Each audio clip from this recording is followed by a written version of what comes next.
Topic हमने लिया है अर्थक्वेक। तो क्लास 5, 6, 7, 8, 9, 10, 11, 12 ज्योग्राफी इन सीबीएसई बोर्ड और एनसीईआरटी के रेफरेंस से हमने ये टॉपिक बनाया है। तो ये कोई डैमेज की फोटो है कि जब अर्थक्वेक आ जाता है तो फ्लड आ सकता है या सुनामी आ सकता है, इवन एवलांच आ सकता है। उसके बाद इंफ्रास्ट्रक्चर का डैमेज हो सकता है। उसके बाद ये भी इंफ्रास्ट्रक्चर का डैमेज है और जो ग्राउंड का डिस्प्लेसमेंट है, तो ग्राउंड का डिस्प्लेसमेंट में भी चेंजेस आ सकते हैं या डिसरप्शन आ सकता है इन द अर्थ सरफेस।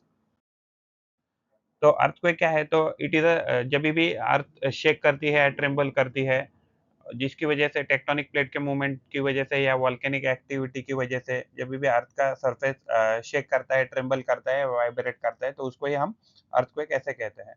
तो इंडिया जो है वो सिस्मिकली एक्टिव रीजन में लाई करता है। तो इंडिया का जो 59% जो लैंड है वो moderate to severe seismic zone में आता है। और जो नेचुरल जो भी अर्थक्वेक होते हैं वो जनरली सारे लिथोस्फीयर में आते हैं, लिथोस्फीयर में ऑकर होते हैं। तो जहाँ से एनर्जी निकलती है, तो वहाँ उस पर्टिकुलर जगह को फॉल्ट ऐसा कहा जाता है। तो energy travel in the all form of waves, यानी कि जभी भी अर्थक्वेक की एनर्जी रिलीज़ होगी, तो वो वेव के फॉर्म में रिलीज़ होगी। तो फॉल्ट क्या है? जभी भी एक शार्प ब्रेक है, एक क्रस्टल यानी कि अर्थ के क्रस्ट के अंदर जितने भी रॉक्स है, अगर उसमें अगर कोई शार्प ब्रेक है, तो उसको फॉल्ट कहा जाएगा। और उस फॉल्ट थ्रू ही जनरली क्या होती है, जो सिस्मिक एनर्जी है, जो अर्थक्वेक की एनर्जी है, वो बाहर आ जाएगी। तो rock along the fault generally move in opposite direction. Generally जब भी अर्थक्वेक आता है, तो क्या होता है, रॉक अपोजिट डायरेक्शन में मूव करते हैं। तो अर्थक्वेक के टाइप्स हो सकते हैं tectonic earthquake, volcanic earthquake, collapse earthquake and explosion earthquake. तो टेक्टोनिक प्लेट की वजह से, मूवमेंट की वजह से टेक्टोनिक अर्थक्वेक आता है। वोल्केनिक एक्टिविटी की वजह से वोल्केनिक अर्थक्वेक आता है। मान लीजिए कोई हम ह्यूमन मेड अगर माइनिंग एक्टिविटी है, तो माइनिंग एक्टिविटी की वजह से अगर कुछ कोलैप्स होता है, तो वो कोलैप्स अर्थक्वेक कहा जाएगा। तो माइन जब कोलैप्स हो जाती है, और एक्सप्लोजन जब भी ह्यूमन कोई भी अगर डैम वगैरह बनाने के लिए बहुत ज़्यादा अगर एक्सप्लोजन कर रहा है, तो ह्यूमन एक्टिविटी के एक्सप्लोजन से भी, या इवन कोई वॉर वगैरह हो रहा है, तो उसकी वजह से भी जो एक्सप्लोजन होता है, उससे भी अर्थक्वेक आ सकते हैं। तो उसको एक्सप्लोजन अर्थक्वेक कहेंगे। तो इंडिया का ये रीजन है कि जहाँ अर्थक्वेक आ सकता है, तो ये रेड वाला जो रीजन है, यहाँ बहुत ज़्यादा अर्थक्वेक आ सकता है। इवन ये भी रेड वाले जो भी रीजन है, यहाँ बहुत ज़्यादा अर्थक्वेक आ सकता है। और ये जो येलो रीजन है, इसमें हल्के से या डार्क येलो जो कह सकते हैं, तो ये जो है, तो यहाँ थोड़ी कम इंटेंसिटी में आ सकता है अर्थक्वेक। और ये जो येलो है, इसमें थोड़े कम। और ये जो ब्लू है, तो ब्लू ब्लू के चांसेस अर्थक्वेक आने के क्या है, बहुत ही कम ही है। तो ये जो अर्थक्वेक आता है, तो ये अर्थ क्रस्ट है। तो अर्थक्वेक के अंदर मान लीजिए ये जो पर्टिकुलर पॉइंट है कि जहाँ से अर्थक्वेक स्टार्ट होगा, तो इसको हाइपोसेंटर कहा जाता है। इसके वर्टिकली अपोजिट एग्ज़ैक्टली जो भी पॉइंट है, इसको एपिसेंटर ऐसा कहा जाता है।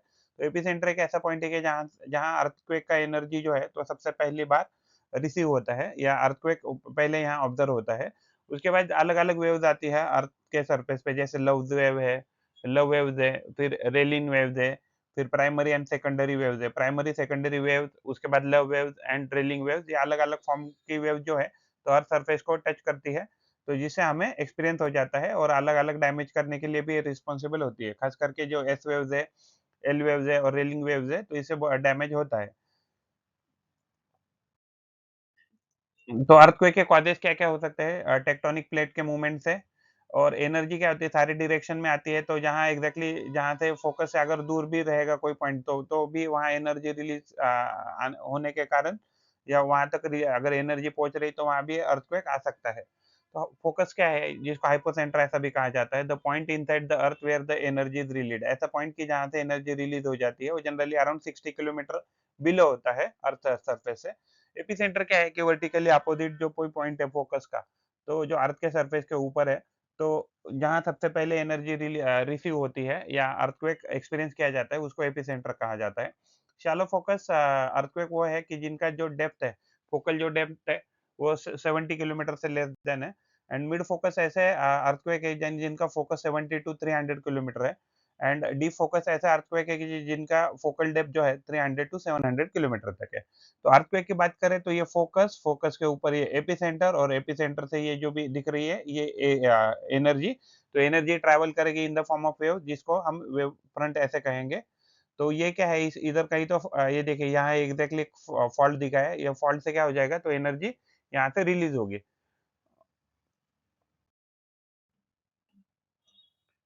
तो अर्थक्वेक जो होता है, तो वो generally movement of tectonic plate से होता है और जो भी एनर्जी रिलीज़ होती है, तो ऑल डायरेक्शन में वो एनर्जी मूव होती है।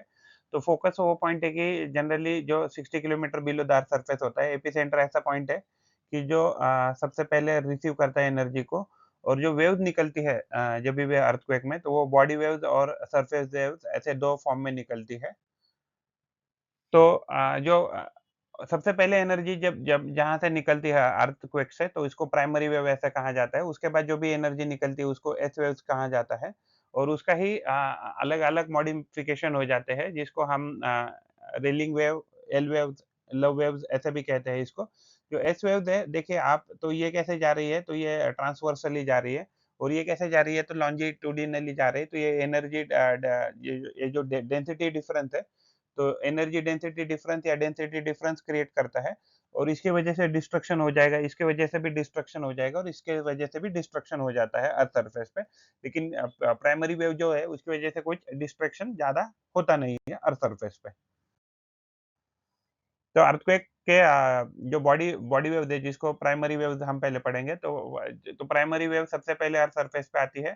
तो ये लॉन्जिट्यूडिनल वेव होती है साउंड वेव की तरह। तो ये इनको ट्रैवल करने के लिए ये तीनों मीडियम से ट्रैवल कर सकते हैं सॉलिड, लिक्विड और गैस। तो ये हमेशा लॉन्जिट्यूडिनल होने के कारण वो वेव प्रोपेगेशन को हमेशा पैरेलल मूव करती है। तो ये रिस्पॉन्सिबल होती है किसी भी मटेरियल में इलोंगेशन या स्क्वीजिंग करने के लिए। तो बॉडी वेव जो सेकेंडरी वेव्स है, तो ये अर्थक्वेक के प्राइमरी वेव्स के बाद आने के बाद आती है सरफेस पे। तो ये ट्रांसवर्सल वेव होती है, तो ये क्रेस्ट और ट्रफ बनाती है और ये सॉलिड में मीडियम से ही सिर्फ पास करती है। तो ये पर इनका जो भी वेव का जो डायरेक्शन होता है परपेंडिकुलर होता है वेव प्रोपेगेशन को। तो ये शैडो ज़ोन का पिक्चर है। तो देखिए यहाँ से मान लीजिए यहाँ से ये कहीं से अर्थक्वेक का फ़ोकस था मान लीजिए, तो फ़ोकस से जब ये एनर्जी आती है तो जैसे क्या होता है लिक्विड में वो रिफ्रैक्ट हो जाती है और यहाँ से क्या हो जाती है इस पर्टिकुलर रीजन में क्या हो रहा है, सिर्फ़ प्राइमरी वेव्स ही आ रही है लेकिन कौन-सी वेव्स नहीं आ रही है तो सेकेंडरी वेव्स नहीं आ रही। तो प्राइमरी वेव्स रिफ्रैक्ट हो जाती है एंड सेकेंडरी वेव्स क्या हो जाती है तो सेकेंडरी वेव्स कंप्लीटली ब्लॉक हो जाती है। तो ऐसा ज़ोन कि जहाँ बिल्कुल भी प्राइमरी वेव्स या सेकेंडरी वेव्स है, तो वो ज़्यादा इम्पैक्ट नहीं कर पाते हैं। तो उस पर्टिकुलर रीजन को सिस्मिक शैडो ज़ोन ऐसे कहा जाता है। तो शैडो ज़ोन क्या है? तो zone of earth from angular जो डिस्टेंस है, जहाँ से भी मान लीजिए अर्थक्वेक हुआ है, तो वहाँ से उस पर्टिकुलर पॉइंट से 104 डिग्रीज़ से 140 डिग्रीज़ पे जो भी ज़ोन आएगा तो उसको हम शैडो ज़ोन कहेंगे। तो इसमें कोई भी डायरेक्ट प्राइमरी वेव्स नहीं रिसीव होती है। तो प्राइमरी वेव्स रिफ्रैक्ट हो जाती है एंड जो सेकेंडरी वेव्स है वो कंप्लीटली स्टॉप हो जाती है लिक्विड मीडियम में क्योंकि जो आउटर कोर होता है हमारा अर्थ का, तो वो लिक्विड फेज़ में होता है। तो जो ज़ोन जो है बिटवीन 105 डिग्री से 145 डिग्री जो है, तो उसमें कोई भी सेकेंडरी वेव्स रिसीव नहीं होती है। तो शैडो ज़ोन जो होता है, तो एस वेव जो होता है, तो एस वेव का एरिया शैडो ज़ोन का ज़्यादा होता है प्राइमरी वेव शैडो ज़ोन के। तो अर्थक्वेक के इफ़ेक्ट क्या है? द शेकिंग ऑफ ग्राउंड होता है, इंफ्रास्ट्रक्चर कोलैप्स हो जाता है, फ्लड और फायर आ सकते हैं। ग्राउंड लर्चिंग हो सकती है, ग्राउंड का डिस्प्लेसमेंट हो सकता है, सॉइल का लिक्विफिकेशन यानी कि फ्लड वगैरह आने से सॉइल का लिक्विफिकेशन हो सकता है। अ, अर्थक्वेक आने के बाद नेचुरल डिज़ास्टर आ सकते हैं, जैसे सुनामी, लैंडस्लाइड, मडस्लाइड और एवलांच आ सकता है। डिस्पैरिटी इन ग्राउंड सेटलमेंट यानी कि ग्राउंड जो है वो लर्चिंग हो सकता है या उसका क्या हो जाता है डिस्प्लेसमेंट हो सकता है। प्रॉपर्टी लॉस हो सकता है, ह्यूमन लाइफ है या एनिमल लाइफ है या प्लांट लाइफ है वो लॉस हो सकती है, जैसे एनिमल, प्लांट, ह्यूमन के लॉसेस हो सकते हैं लाइफ के। डैमेज हो सकता है इकोसिस्टम का, बायोस्फीयर का, बायोम्स का। तो अर्थक्वेक मेजरमेंट करने के लिए जो भी इंस्ट्रूमेंट यूज़ करते हैं इसको सिस्मोग्राफ कहते हैं। तो जो मैग्नीट्यूड ऑफ अर्थक्वेक है वो रिक्टर स्केल में मेजर करते हैं। तो रिक्टर स्केल जो है वो एब्सोल्यूट नंबर में मैग्नीट्यूड गिनता है, मेजर करता है 0 टू 10 में। तो मर्कली या मर्सलीस जो स्केल है तो ये इंटेंसिटी ऑफ अर्थक्वेक को मेजर करता है। तो ये विजिबल जो भी डैमेज अर्थक्वेक ने किया हुआ तो इसको मेजर करता है। तो ये एक्सप्रेस किया जाता है in the range of 1 to 12 numbers में।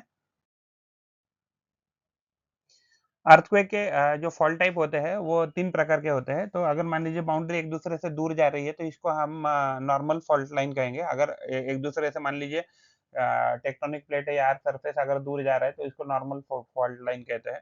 लेकिन अगर मान लीजिए कन्वर्ज हो रहे हैं, एक दूसरे के पास आ रहे हैं, अगर रीजन या टेक्टोनिक प्लेट्स पास आ रही, तो उसकी वजह से रिवर्स फॉल्ट लाइन होता है।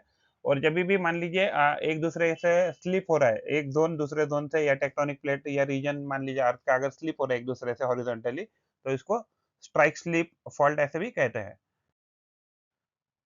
तो अर्थक्वेक के फॉल्ट में नॉर्मल जो है, तो इसमें क्या होता है कि एक दूसरे से दूर जाते हैं अर्थ सरफेस या टेक्टोनिक प्लेट कह सकते हैं, और रिवर्स में क्या हो जाता है कि शॉर्टनिंग होता है अर्थ सरफेस का, या कन्वर्ज होते हैं बाउंड्रीज, या पास पास आते हैं टेक्टोनिक प्लेट। और स्ट्राइक स्लिप में क्या हो जाता है कि ट्रांसफॉर्म बाउंड्रीज होता है, opposite sides of the fault slip past one another, यानी कि एक दूसरे को क्या करते हैं, वो स्लिप करते हैं हॉरिजॉन्टली। जब जभी भी अर्थक्वेक आता है, तो we need to get prepared for that. तो हमें पता होना चाहिए कि एग्ज़ैक्टली सेफ जगह पे कैसे जाना है। हमें खुद को काम रखना है, लोगों को भी काम रखने में मदद करना है। स्टेयरकेस जो है उसका इस्तेमाल करना है, लिफ्ट का बिल्कुल इस्तेमाल नहीं करना है जब अर्थक्वेक की सिचुएशन आती है। फर्स्ट एड किट कहाँ है, इमरजेंसी फ़ोन नंबर कहाँ है, फायर एक्सटिंग्विशर्स कहाँ है, तो that we should know everything. तो अगर जहाँ भी हमें पॉसिबल रहेगा, तो जो भी कोई सॉलिड मटेरियल है कि जो आसानी से टूट नहीं सकता, उसके नीचे आपको कवर करना है खुद को। अगर आपके पास अगर इवैक्यूएट करना है, तो अगर आपको जभी भी जितने भी पॉसिबल है उन सारे लोगों को मैसेज ड्रॉप करना है। तो जो भी इमरजेंसी चीज़ें हैं वो आपके साथ होनी चाहिए, और आपको हमेशा बिल्डिंग है, पोल हो, वायर है, इलेक्ट्रिकल वायर्स है या टेलीफ़ोन वायर्स है, उससे दूर रहना है। एंड जो भी गवर्नमेंट या लोकल अथॉरिटी जो भी आपको अपडेट देता है, तो आपको उसके साथ अपडेटेड रहना है। And we should not spread any rumours, and we should trust only government authority resources information only. तो अर्थक्वेक डैमेज प्रिवेंशन को क्या कर सकते हैं, तो अर्थक्वेक जो है, तो गवर्नमेंट ने उस अर्थक्वेक के बारे में प्रेडिक्ट करना चाहिए।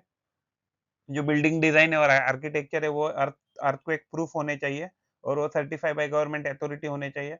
सिस्मिक अगर रिट्रोफिटिंग नहीं है बिल्डिंग में, यानी कि सिस्मिक अगर अर्थक्वेक प्रूफ नहीं है, तो रिट्रोफिटिंग करना चाहिए उस बिल्डिंग का या हाउसेस का, सो दैट कम से कम डैमेज हो। और डिज़ास्टर मैनेजमेंट प्लान जो है गवर्नमेंट अथॉरिटीज़ ने बनाना चाहिए, और लोगों के साथ शेयर करके उनका इम्प्लीमेंटेशन करना चाहिए।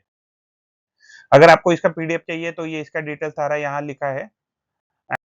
And if you like the effort and information, then please like the video and subscribe the channel and provide your valuable comment in comment box or WhatsApp number 8055638591. Thanks for watching. Thank you. Keep learning, keep growing. पढ़ते रहिए, बढ़ते रहिए. Thank you.